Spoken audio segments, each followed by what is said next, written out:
The Missouri Capitol today with one message: love everyone, don't create division. Among those continuously traveling there to fight a slew of anti-LGBTQ bills is a mom from St. Charles. And tonight she tells our Dionne Broxton what's most concerning are her fears over what lawmakers may do that could harm her transgender child. Right now, Missouri lawmakers are discussing whether or not it's appropriate for public schools to discuss gender ideology and sexual orientation.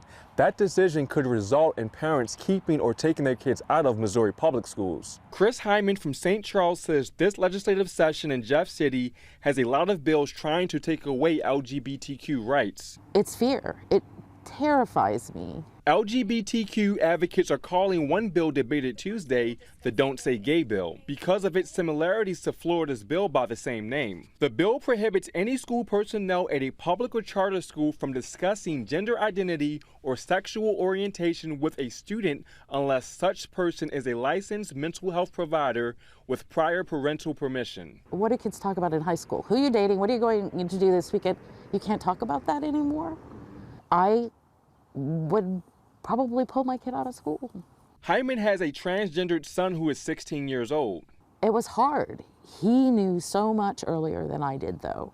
This is how bill sponsor Mike Moon responded Tuesday. Media is not telling the truth here. They're purporting this as a Don't Say Gay bill, which that's not what this is about.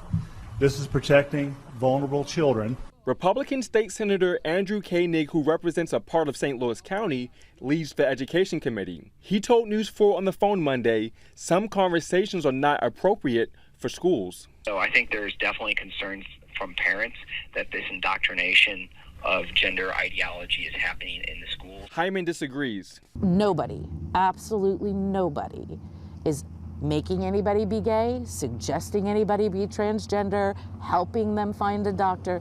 That does not happen. Hyman says LGBTQ advocates will likely sue if this bill becomes law. In St. Charles, Dionne Broxton, News 4.